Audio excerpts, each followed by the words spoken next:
Salut les amis, on se retrouve aujourd'hui pour une review d'une réplique de poing de la marque Secutor. Alors je remercie le magazine 020 ainsi que la marque Secutor de m'avoir envoyé ces deux répliques pour vous en faire la présentation.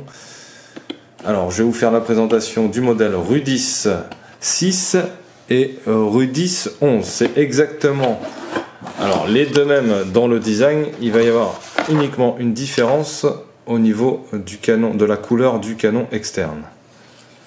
Pour le Rudis 6, on est sur un canon externe de couleur noire, alors que sur le Rudis 11, on est sur un canon externe de couleur silver.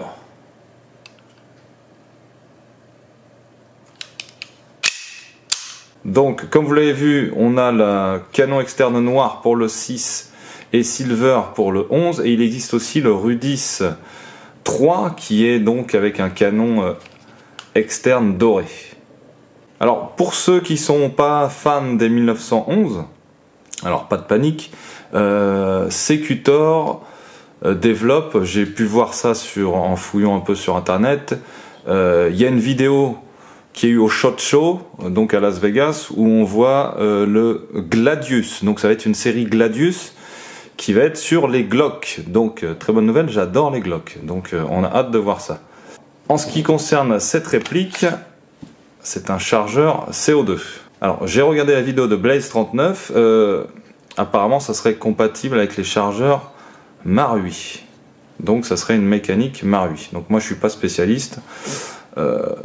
Vraiment dans les internes GBB, donc je vous invite toujours à regarder des chaînes qui vont rentrer plus dans le détail. Moi je suis plus dans la présentation, vous avez vraiment Blaze39 ou Ding Chavez qui vont rentrer plus dans le détail des répliques. Je vous invite toujours à regarder sur leur chaîne. Il y a un petit détail bien sympa, c'est que à l'intérieur de chaque boîte, vous avez un deuxième nozzle. Alors c'est pas un nozzle de rechange, ça va être un nozzle qui va vous permettre de baisser la puissance. Voilà, il y a une vis. Alors moi j'ai pu faire l'essai, je suis déjà très bien sans toucher à la vis de réglage. Donc pour moi c'est parfait. Voilà, ça va vous permettre de baisser les puissances quand vont venir les chaleurs du printemps-été. Alors vous avez fourni bien sûr la clé Allen qui va vous permettre d'insérer et d'enlever, sécuriser la sparklet CO2. Alors je vais vous présenter plus en détail la bête. Donc voilà, Rudis 6, les marquages ici. Ce qu'on a sur le dessus. Alors je vais vous le mettre dans le bon sens, ça sera mieux.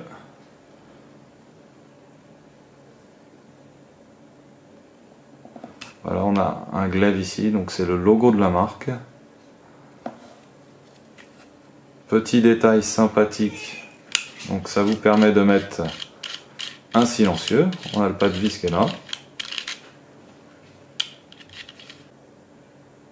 Made in Taiwan. On a un numéro de série.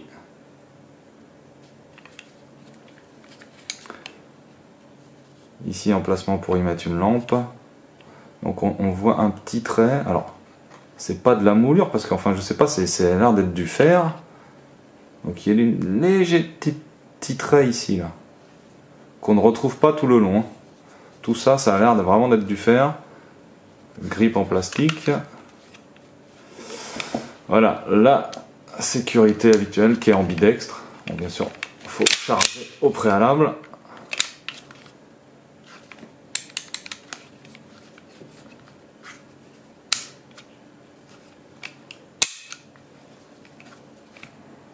La deuxième sécurité ici.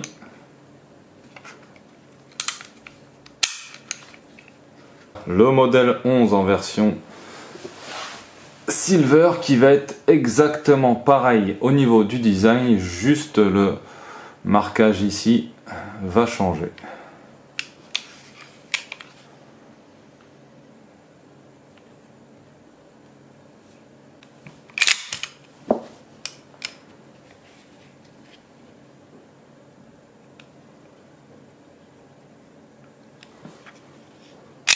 Alors avec une lampe, voilà ce que ça va donner. Alors pour ceux qui veulent savoir, lampe de la marque Inforce. Bon, ça va pas forcément bien avec, on aurait plus, je pense qu'une Surefire irait mieux. Bon, donc comme on a dit tout à l'heure, fonctionnement CO2. Faites bien attention, mettre des lunettes quand vous insérez une sparklet. Donc c'est très simple, hein, pour ceux qui connaissent pas, on rentre. Et voilà. La vis vient pousser la sparklet qui est donc percée, et donc la sparklet fait office de réservoir directement. Et vous allez voir, le kick est vraiment sympa. Attendez, je vais bloquer. Ouf. Oh la vache.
Quand on arrive vers les 336 fps, là on commence à perdre vraiment du kick.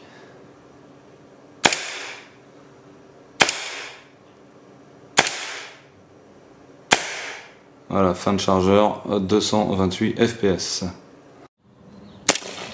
Ah.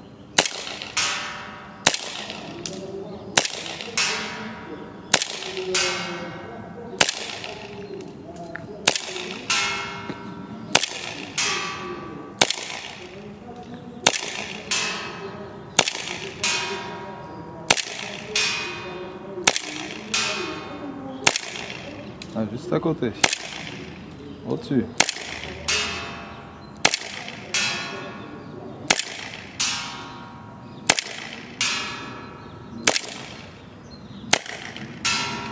Voilà les amis, on arrive sur la fin de cette présentation. Alors juste pour en revenir au passage chronie, hein, vous avez vu avec le nozzle hiver, il tape fort, mais il faut, enfin voilà, je suis en intérieur, il fait 22, enfin même 23, il fait quand même très chaud chez moi. Donc c'est normal que la puissance excède, si on se prend au règlement par exemple Wheel Trigger à 330 fps, ça ne sera pas jouable pour un PA. Mais vous inquiétez pas, hein, par les températures fraîches, le PA passait vraiment vers les 310 fps. Donc pas de souci là-dessus. Donc, puis pour les petits tests de tir, j'ai pu remarquer qu'il y a un petit effet cooldown qui se fait quand même ressentir. Bon, on était quand même, vous avez pu voir sur mes dernières images de tests de tir, je suis sur le terrain Metropolis de chez Wheel Trigger. Et voilà, en fin de chargeur, il y avait vraiment l'effet cooldown, on est sur des températures qui étaient quand même proches de 0. Il fait froid et bon comme tous les PA, ça a un peu de mal, voilà, quand on enchaîne trop vite les tirs surtout. Donc voilà, sinon, très satisfait, très beau PA, voilà, il est vraiment magnifique. Hein. J'espère que ça plaira à tous les fans de 1911. Moi, j'attends avec impatience la série Gladius, hein, qui va être donc reproduire des Glock. J'attends ça avec vraiment grande impatience. Donc voilà, les amis, je vous dis à bientôt et merci d'avoir regardé jusqu'au bout. Salut tout le monde!